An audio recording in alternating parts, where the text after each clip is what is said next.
Welcome back to Menopause Mastery, and as always, I'm thrilled to have you here. So today I'm going to dig in a little bit deeper into the hormonal changes that occur in perimenopause and menopause, specifically around adrenal function, cortisol, and the ever frustrating weight gain that often accompanies this transition. So if you didn't listen to last week we talked a lot about the changes in metabolic function, particularly around your powerhouses and how your body uses blood sugar and how that changes for women in menopause, right?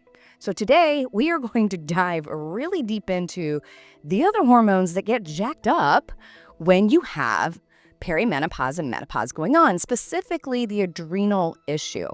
And this gets overlooked. I mean, we hear all the time about cortisol, and if your cortisol's high, you're stressed out, and if you're stressed out, you gain weight.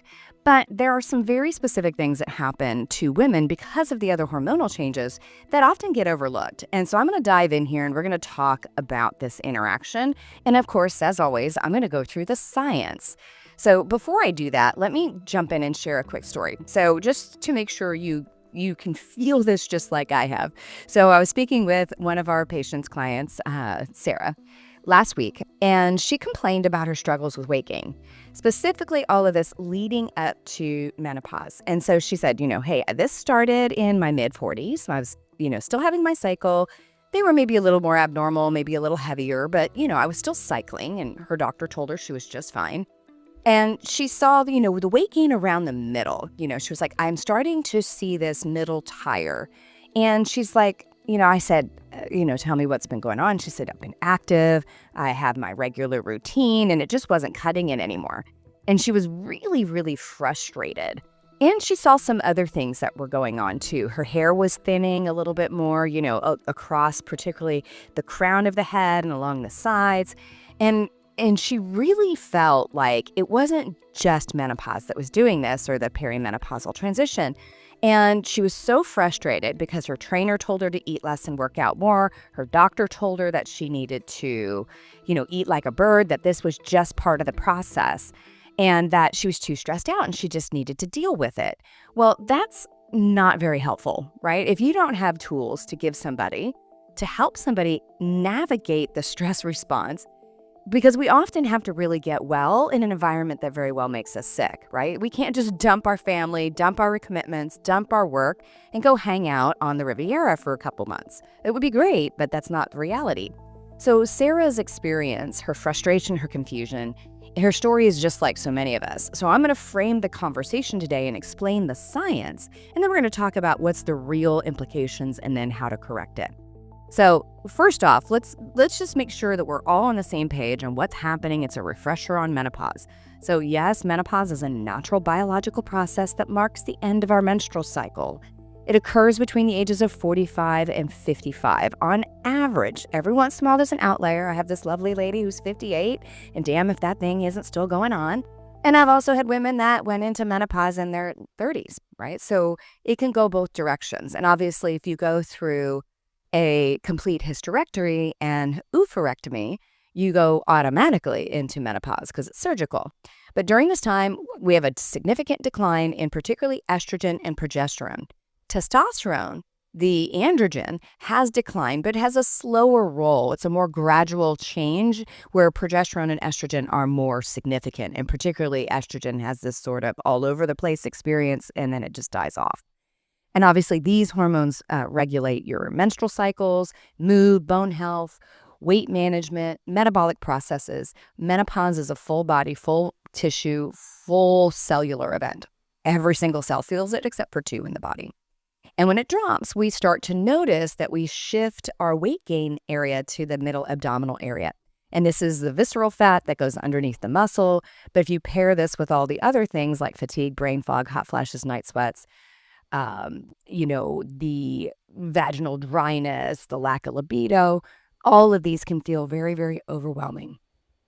Now, let's get into the interplay between the adrenal glands, which produce our stress chemistry, and the ovaries, right? They have an interplay because we got to remember that our entire endocrine system, which controls all of our hormonal signaling, is a symphony. And at the top of the symphony, we have the director, the hypothalamus, and the conductor, the pituitary. And those two get to decide exactly what's happening for everybody else. And those key players, particularly coming from the adrenals, are adrenaline and cortisol. Now, the adrenals also produce testosterone and androgens, uh, but they all interplay.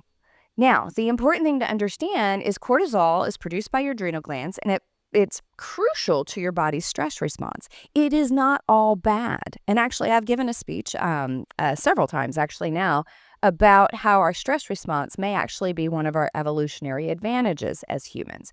When it's honed and harnessed properly, our ability to respond significantly to stressors, be able to think logically during that experience, and then being able to ratchet down the stress actually is a significant improvement to animals who may not have that cognitive ability to change. Now, cortisol is produced by our adrenals. It's part of the stress response. It also influences energy level, and it definitely influences metabolism. And when your cortisol is essential, but for survival, too much, especially over extended periods of time, can lead to fat storage. And during menopause, your adrenal glands are also part of the job. They take on the production of estrogen after your ovaries slow down. So when all the eggs are out of the egg carton of the ovaries, your adrenal glands are now the one responsible for making estrogen. This added workload disrupts the balance of your adrenal hormones, including cortisol. And when cortisol's levels are consistently high, it signals to your body to store fat, particularly around your midsection. This is a survival mechanism, and because of modern day life, it's more of a challenge today, right? So let's connect the dots. So during menopause, the estrogen decline levels don't just affect the reproductive system, right? So if you've heard me talk before, when you're in perimenopause, the changes in estrogen are very much like what I like to call the ketchup bottle effect.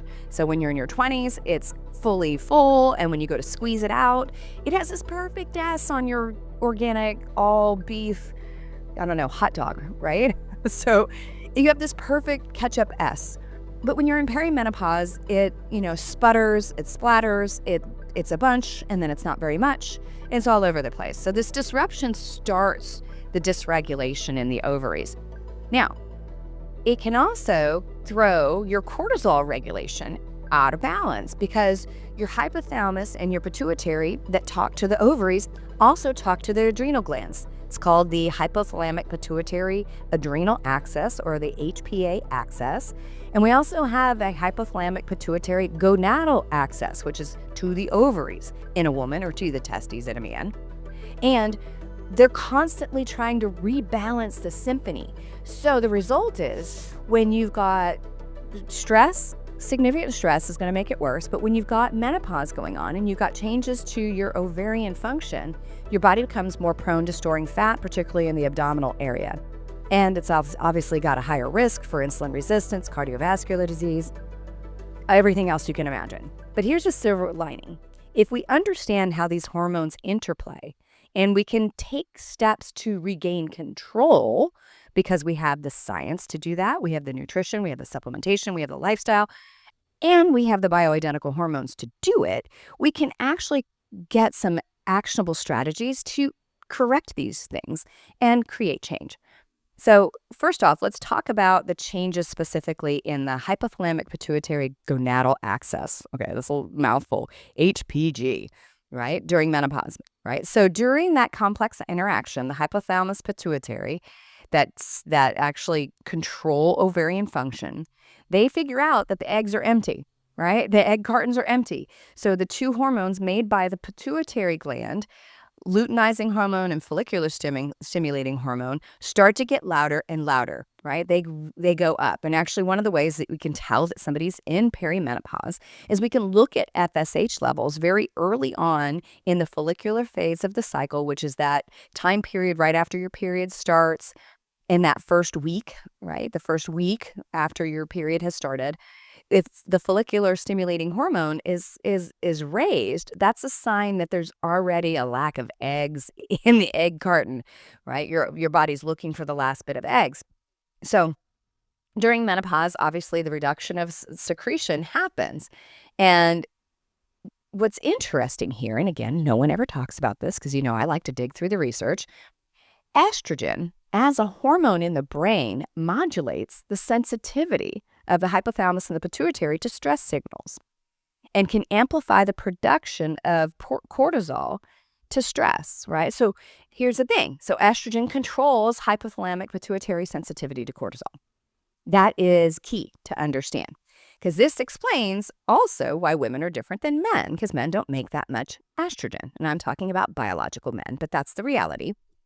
Now, progesterone, on the other side, has a calming effect to the HPA axis, and it antagonizes cortisol and reduces the stress response. So estrogen stimulates, and then progesterone destimulates the stress response. So you're probably already thinking, what is going on during perimenopause, right?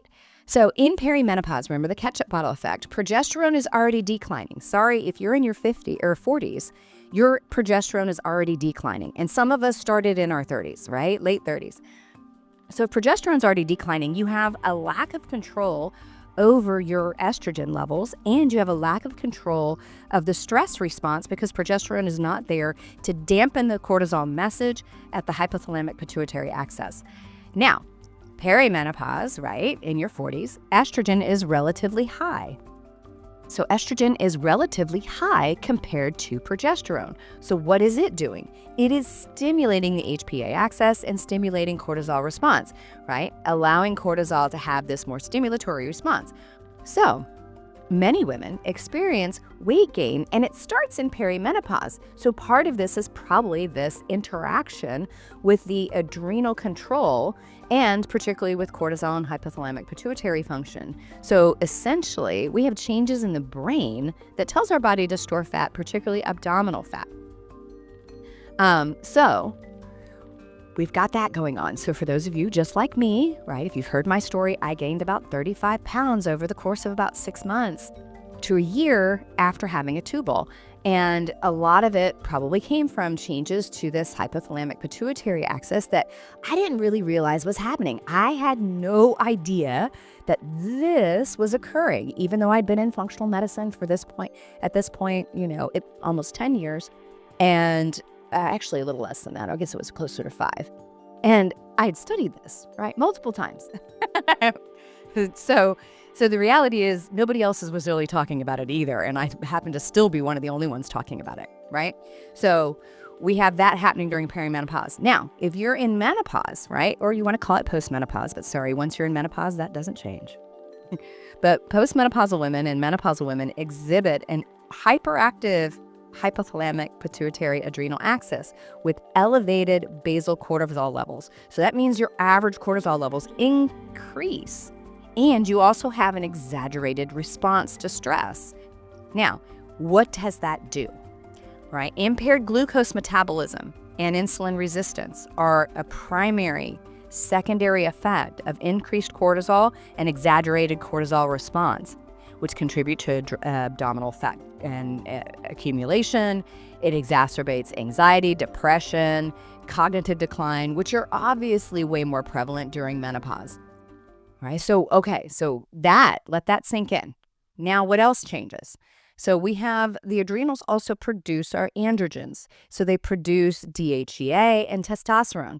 So the adrenals produce DHEA, which is an androgen precursor to testosterone. It's also your rest and restore hormone, and that declines with age. So by the time we're in our mid-20s, DHEA and testosterone are declining. They have a slow roll downhill. Postmenopausal women, the adrenal glands compensate for that ovarian loss, if you remember, for estrogen. And it also produces a small amount of androgens, so DHEA and testosterone, because they are converted in your other tissues to estrogen, okay? So adrenal gland produces DHEA and testosterone. Your body takes those to the fat cells that you're making more of and converts them through the aromatase enzyme into estrone, a more pro-inflammatory estrogen. And when you're functioning normally and you've got eggs left in your ovaries, the ovaries have that same enzyme and they take DHEA that then gets made into testosterone and they convert it to estradiol, which is your protective estrogen. But that goes away when the ovaries are out of eggs, right? So when we have reduced DHEA and lower overall androgens because we've gotten older, that reduces our libido, increases fatigue, reduces muscle mass, right? We lose muscle. And the adrenal contribution to hormonal balance becomes increasingly critical because we've got one gland that wasn't anticipating a 35 to 40-year stretch where it was going to be producing enough hormones to keep you active, alive, and important to the planet, right? We aren't supposed to live 40 years or 35 years after menopause. So you can see this picture now, right? We've got the regulatory activity of the hypothalamus pituitary not working. We have the adrenals responsible for also producing estrogen and progesterone now, of which they don't produce very much. And they produce androgens, DHEA and testosterone, that thus go to the fat cells and get aromatized into estrone, which is a more pro-inflammatory estrogen. All of those interactions and the lack of feedback appropriately to the HP access means that we get fat storage, right? Now, you're probably thinking about this and you go, what about, how does this feedback work, right? So we have feedback between these different organ systems, okay? So again, we've got a symphony controlled by the conductor and the director, hypothalamus pituitary, and we have the wind section, which are the ovaries. We have the percussion section, which are the adrenal glands. They interact back and forth with the hypothalamus pituitary. So they have what we call feedback regulation. So the loss of ovarian hormones disrupts the feedback between the gonads and the adrenal and the accesses with the HP, right? Hypothalamus pituitary, right? So how that happens is estrogen and progesterone help regulate corticotropin releasing hormone and adrenal corticotropin hormone, ACTH, and the other one is CRH, which control cortisol secretion. Without adequate hormone feedback, we are going to see this entire dysregulation. So chronic low-grade activation can lead to adrenal exhaustion or persistent stress response. So what does that mean? All that gobbledygook. Loss of estrogen and progesterone changes how your pituitary talks to the adrenals, and it could either dysregulate and make adrenal fatigue, or basically low production of adrenals, right? So you don't make enough cortisol to respond to stress, so you get wired and tired, you don't sleep well, and you want to basically slap everybody but don't have the damn energy to do it. Or you get this persistent increase in stress response where it's constantly being stimulated. So that is one of the major functions, and it's why, so I created a quiz that it's a little over 2 years old now. 57,000 women have taken this quiz, and the quiz helped them understand what was happening with their hormones and what their dominant hormone problem was. And it was really interesting because I knew how it was going to come out. I've been doing this for 20 years, tens of thousands of patients over the course of 20 years out of our clinic. And I knew that even a woman in perimenopause and menopause, where it's so obvious they are in the middle of the hormonal throes of that transition, but their primary dominant problem was adrenal. And I had so many women that were like, this can't be right. I have a thyroid issue. This can't be right. I'm in menopause. And it's like, no, it is right.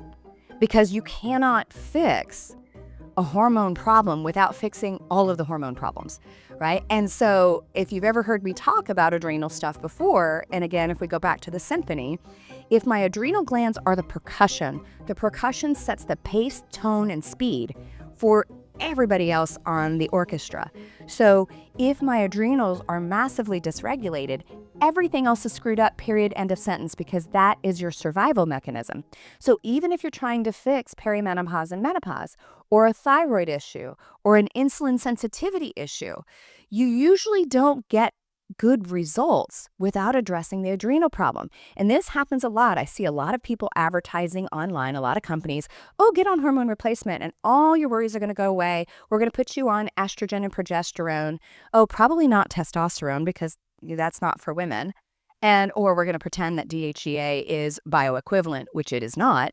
And then they'll tell you, oh, there's one company literally saying you'll lose weight. And that's not true in most cases. You might feel better and lose weight. You might see some weight loss. But in and of itself, hormone replacement for estrogen and progesterone is part of the picture. But for most women, just getting on bioidentical hormones without addressing the other hormonal issues is not enough, right? It is definitely not enough, and especially adrenal stuff. So what other hormones get screwed up? Well, thyroid issues. So again, if we look at it, your pituitary and hypothalamus talk about the thyroid, and they send out messages to the thyroid to function just like the gonads, just like the adrenals. So menopausal changes influence thyroid hormones, and these two are very intimately related. You can't look at thyroid without looking at adrenal function, period. I'm not going to go into that today because it would be a 3-hour event, but you can't look at those two without seeing them intimately tied together because, again, if cortisol is cranked up and you're barely surviving, your body is not going to have a rip-roaring metabolism by cranking up thyroid function because it doesn't fit with, the millions of years we've been on the planet. Stress means starvation. Stress means I'm not safe. Thyroid means I'm kicking it and rocking and I need a good metabolism, right? Those two don't go together.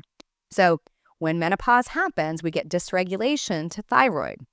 We also get insulin resistance, right? I just explained one of the major ones, that elevated cortisol increases glucose production, which can make us less capable of using blood sugar at the cell, which is essentially what insulin resistance is. And in last week's conversation, I talked about what happens inside the cell that actually drives that mechanism. So I'm not going to go into it here. So go back and listen to the very first episode, January 2025, because that's going to go into it a lot. So insulin resistance is a secondary situation. There's also a hormone system called renin-angiotensin system. I haven't talked about this one a lot, but this is really important. So angiotensin and renin are two hormones made in the kidneys. There's an adrenal hormone called aldosterone that can be affected by menopausal shifts. And when that happens, aldosterone affects how your body manages renin-angiotensin and also sodium-potassium balance and kidney function. And it can drive blood pressure regulation. So a lot of women will be like, God, I don't know what happened, but like 50, I started menopause and it seems like I'm hypertensive now.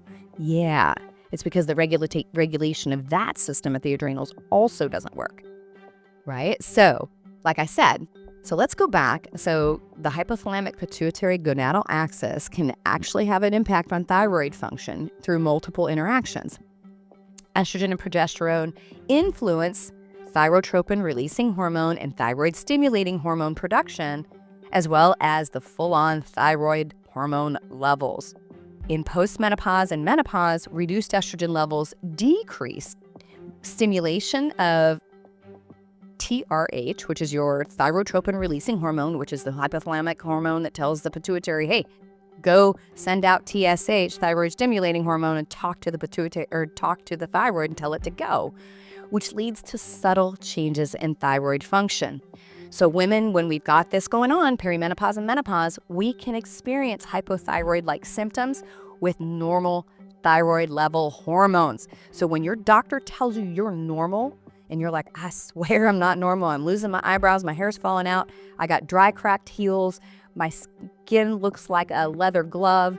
And my constipation is horrifying. You know the drill. And they're like, no, that's not true. It's because they don't actually understand the interaction here. And I have found a lot of endocrinologists actually don't understand this because they are looking at how to just throw medications at things, but they're not looking at the underlying mechanisms. And they probably learned it 30 years ago in school, but that doesn't mean they're talking about it every day. Because what you talk about and what you constantly interact with, you remember, right? So let's just get real. All right, so we just identified that your menopause is affecting thyroid communication. Now, stress does that too. I've talked a lot about that, but stress, elevated cortisols, suppresses TSH also, which suppresses function of the thyroid and production, particularly of T3. Metabolized cortisol, right? So once your body makes all that cortisol, it metabolizes it into these metabolites, THF and THE, cortisol. And when those are really, really high because you've been stressed out for a really long time, that can also inhibit the keyhole or the receptor for T3 at your cells. So all of those interactions help. So now our thyroid's jacked up and nobody's paying attention to it and everybody's telling you you're fine. Now, the other thing that shows up when we talk about insulin resistance and thyroid is insulin resistance, which increases during menopause, can blunt the effectiveness of thyroid treatments and may also make autoimmune thyroid issues worse. So what is the most common cause for hypothyroid function? Oh, yeah, Hashimoto's. So, which is like through the roof, an epidemic. So many women don't even realize they have Hashimoto's, and that's the cause of their low thyroid function. And that's where your immune system, it's autoimmune, is attacking and destroying your thyroid. And when we see hormone changes, this happens in childbirth, and it happens in perimenopause, and happens in menopause. We can see changes to autoimmune functions, right? So there's a whole lot going on with the thyroid. So if you're like, oh my gosh, I think that's true. So again, when I go back to those 57,000 women who took my quiz, I would see thyroid dysfunction, right? We had questions. And when I started looking at the nuances of the questions, most of these women maybe didn't have diagnosable thyroid problems, right? From a classic conventional standpoint, but they had low thyroid in effect, right? What we would call a phenotype, because all of their hormones were out of balance and they needed to correct for that, which may or may not mean that they needed thyroid medication, right? Medication often, again, does not fix this. This, just to give you my own experience, I was put on thyroid medication. I've taken all different kinds, and I have tried to take myself off. And if anybody's ever listened to my conversation about hair loss, I experienced hair loss from that, and I was like, okay, forget that. Because I was really hopeful that I was able to kind of put things back in order. But thyroid alone, without addressing the adrenal problems and the other feedback problems, did not correct my fatigue, my hair loss, my loss of my outer eyebrow, the swelling of my eyes, all the things that were so damn evident. Thyroid issues, it didn't get corrected by just throwing thyroid medication at me, right? So if you've gone through that and you're like, dear Lord, what's going on? Why do I feel so bad? And I'm having medication and it's still not working. It's because there's underlying other mechanisms that aren't being addressed.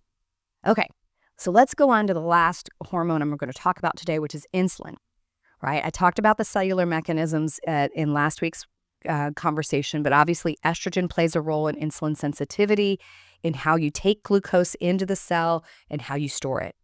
And when we see reduced estrogen levels, we see increased insulin resistance. And again, I just explained a little bit about how stress increases insulin resistance. So in perimenopause, we see the same weight gain that's occurring anyway.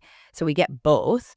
So we often see increases in fasting glucose levels. So if yours started to climb a little bit, and increases in hemoglobin A1C, which is a 3-month average of your blood sugar, right? So your regulatory mechanisms for glucose become dysregulated. And it gets worse if you're not sleeping. It gets worse if you're stressed out. It gets worse if your cortisol is elevated. It gets worse if you're not able to exercise. It gets worse when you're not on hormone replacement for bioidentical hormones. And there is a thyroid insulin connection. So thyroid function obviously is connected. So we've got the hypothalamic pituitary thyroid axis. And when we have thyroid dysfunction, it can obviously affect insulin resistance and glucose metabolism. So if we're hypothyroid, we're not going to use glucose very well. At the the engine doesn't get turned on at the cell, right? Now, if we have hyper, like we have Graves' disease, where a thyroid kind of cranks into high gear, it will increase insulin clearance and it just worsens the glycemic control. But most women are not dealing with Graves' disease. We're actually dealing with hypothyroid-like symptoms. When we have that increased cortisol, that impairs insulin secretion, which makes it all worse.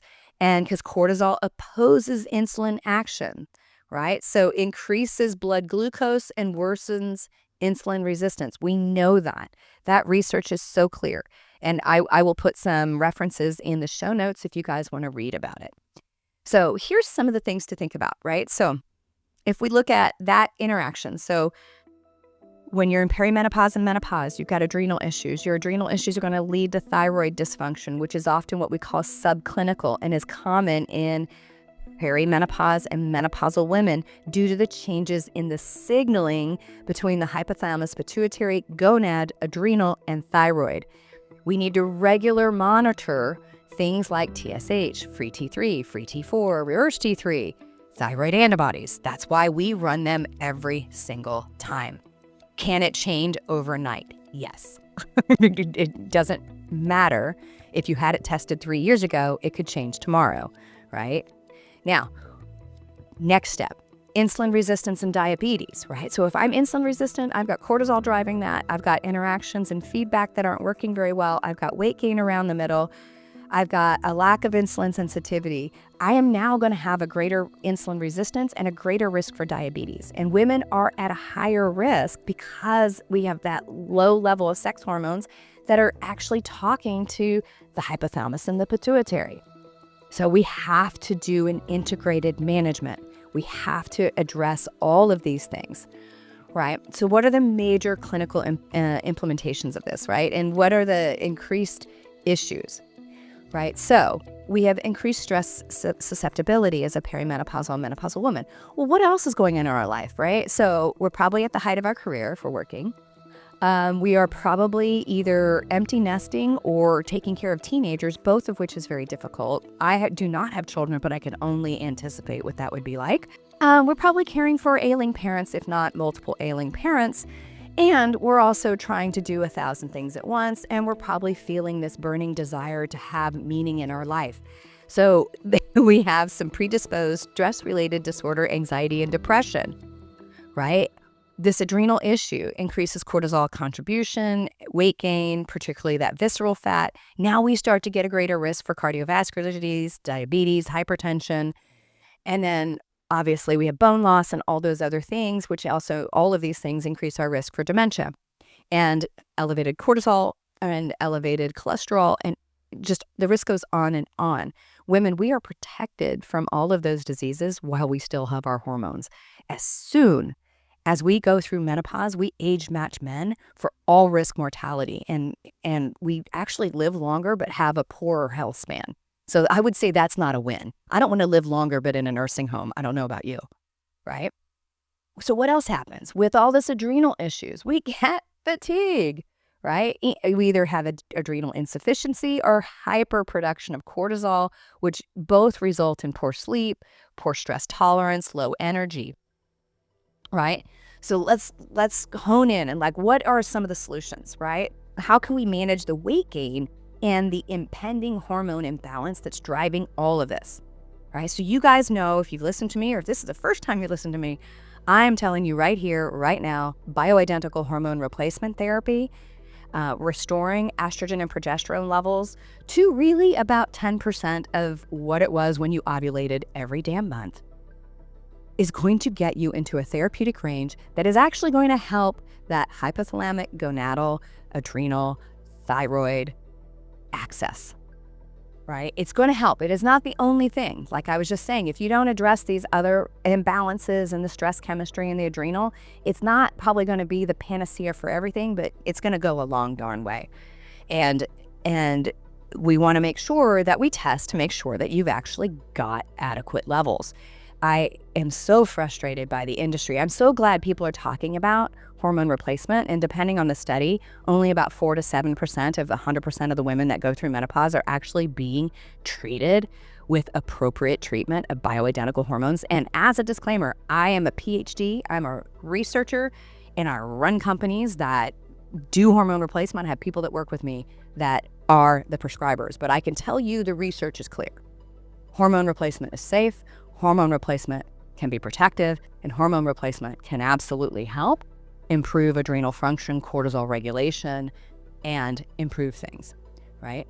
But that also means that you need to also look at your thyroid. We need to look at the entire thyroid and address it. We need to look at adrenal function and make sure that we're addressing the cortisol and adrenaline and stress chemistry, which we can test for, and we absolutely test for. And if a doctor tells you you can't, they just don't understand the labs. One of the best ways to test for it is to look in urine, because you can see not only what you're producing, but also how you're metabolizing it. So we can see what's happening with your adrenal function. And that means we know what to do to fix it. Are you low or are you high? Because guess what? You feel like crap on both sides. And many times, especially in perimenopause and menopause, you have fatigue anyway. So you might be wired and tired and have low adrenal function. You might be wired and tired and have cortisol through the roof. Both of them can result in crappy sleep, poor stress tolerance, and fatigue. And so if you don't test, you don't know, right? Now, so looking at the entire hormones, this is why my medical team at Minerva and my clinic all do testing, because you don't want to guess at where you are on that spectrum. Now, testing and replacing the hormones with the right stuff is super important. But I'm going to tell you here, and I'm going to tell you now, because I tried for like 20 years to fix stress issues and adrenal issues by bypassing lifestyle, sleep, and relaxation. And here's the reason why. I'm type A, I'm highly motivated, and I love what I do. So my drug of choice is work, right? That's my drug of choice. I love what I do. I could spend all day reading research, doing podcasts, just like digging in. So I was determined to figure out how I could sleep only a couple hours a night, just keep going, because I was so motivated. And I can tell you, you got to protect the stress management, the sleep, the regular exercise. You got to do those things because that regulates the HPA, right? So you have to do it. I really, really, believe me, I have supplements that help with the energy, right? Menopause Mastery rocks at helping restore adrenal function by helping modulate that cortisol response. And Stress Less Mastery rocks at reducing metabolized cortisol and helping ratchet down that cortisol and the free cortisol activity. Both the ingredients in both have shown to do that in research. But that alone is not enough. God, I wish it was, believe me. But it can go a long way. So we want to do stress management techniques, whether it's mindfulness, yoga. Definitely we have to exercise that gives your body a place to distribute and dispose of glucose and also burn off. Think of it this way, is it's kind of burning off that cortisol production, right? So the nutritional interventions, like I was talking about, Stress Less Mastery, Energy Boost Mastery, have adaptogenic herbs and essential nutrients to support adrenal function, because you need regulatory information to tell everybody to sort of chill out and rebalance.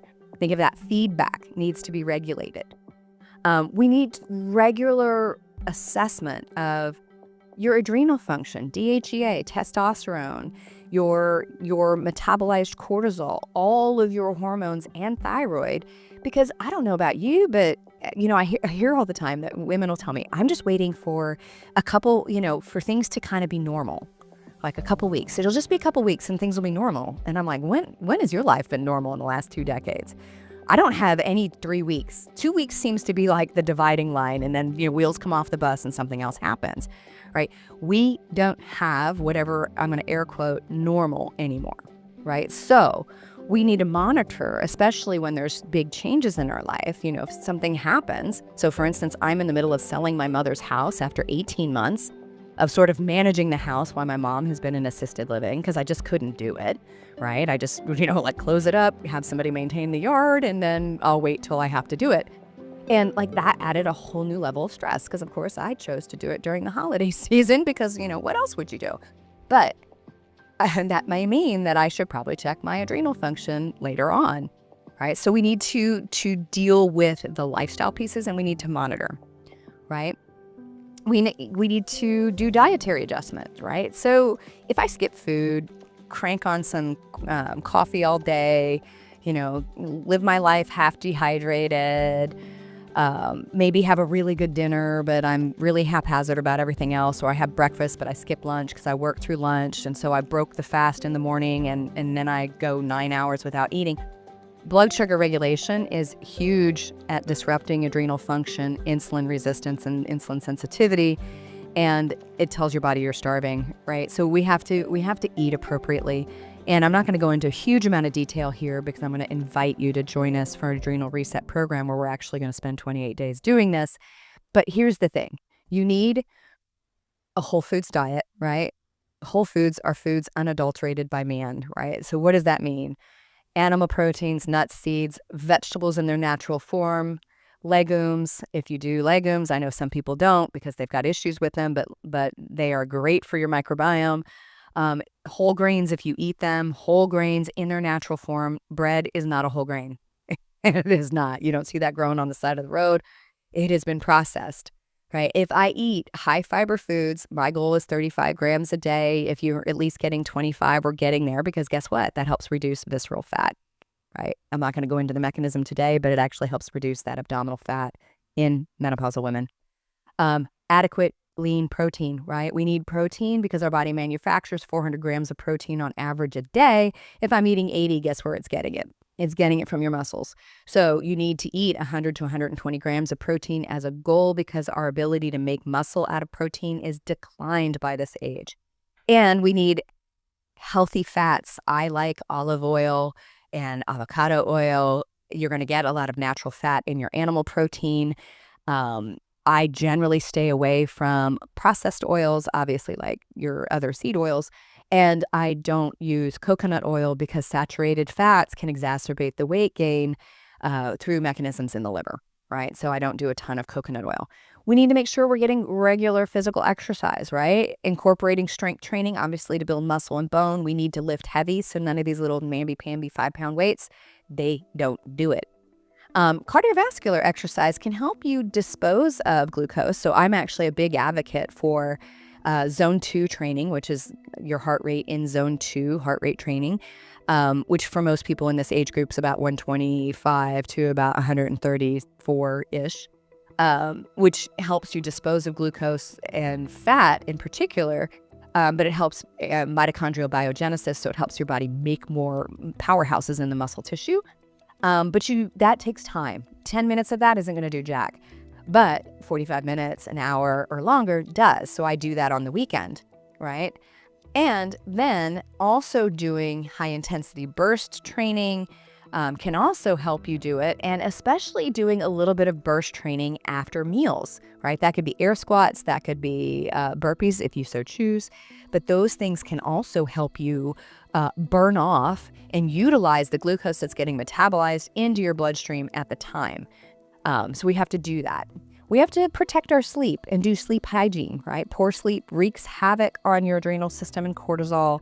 We have to shoot for that. For many of us in perimenopause and menopause, our hormone imbalance is actually driving it, either as a hot sleeper or hot flashes, night sweats, or we've got the axis is no longer working, and the loss of progesterone is also driving insomnia because GABA isn't working.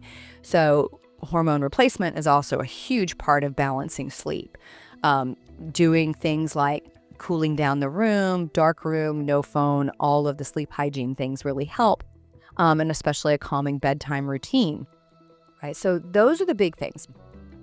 So like I said, this is a big issue for women, and the reality is we have to correct this sort of hormonal symphony imbalance in a situation where we often can't give up a lot, right? We often can't go just, do what Gwyneth Paltrow says on Goop, right? Like, that's cool, but most of the planet can't do that. So we got to figure out how to do these things together, right? So the decline in gonadal signaling, the decline in estrogen and progesterone lead to adrenal hyperactivation, increasing cortisol secretion and reducing androgens, your testosterone, DHEA, creates systemic inflammation, right? Then when you hit menopause, that dysregulation gets worse. We start losing insulin signaling, thyroid function, glucose metabolism, and all those other things, right? So all of those things are happening. So obviously you're probably like, dang, this stinks, right? But the reality is we can take targeted action, right? This is a journey. It's not a destination. We're on this trip for an average of 30 to 35 years once we hit menopause. So I want you to feel empowered. So in the show notes, I'm going to link to an adrenal program. And that adrenal program is a 28-day program. It helps you walk through exactly the dietary, lifestyle, and functional things you need to do. We have an app. You get the app. It tells you exactly what to eat, shopping list, recipes, all that fun stuff. And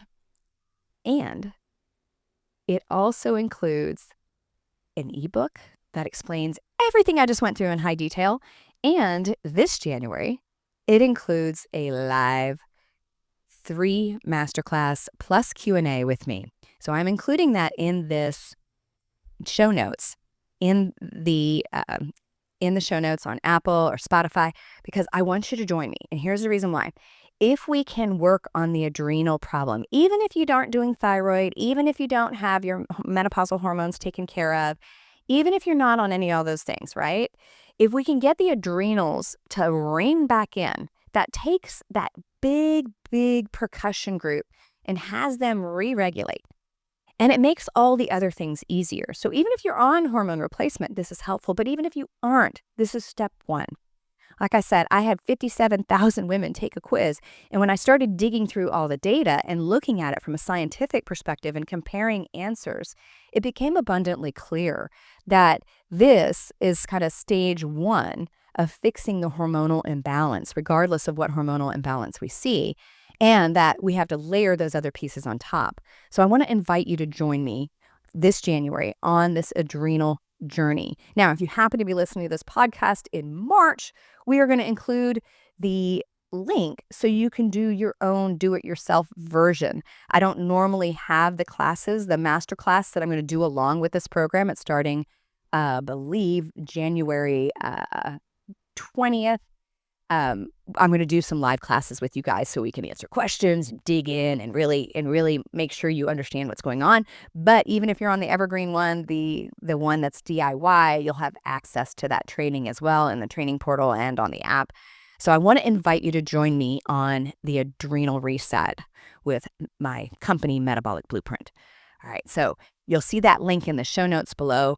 And I'd love to hear your thoughts and experiences. I'd love for you to share your story. And, I want to keep this conversation going about this hormonal imbalance, because so many of the women that I meet struggle so much with this. And they might have a sympathetic ear with their providers, but they often feel like there's still a gap. And I want you to know that I'm in your corner, because I not only have studied this and worked with people for 20 years, but I went through it.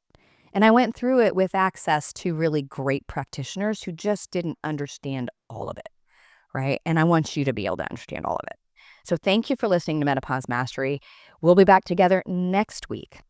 And like I said, check the link below to join me on the Adrenal Reset program.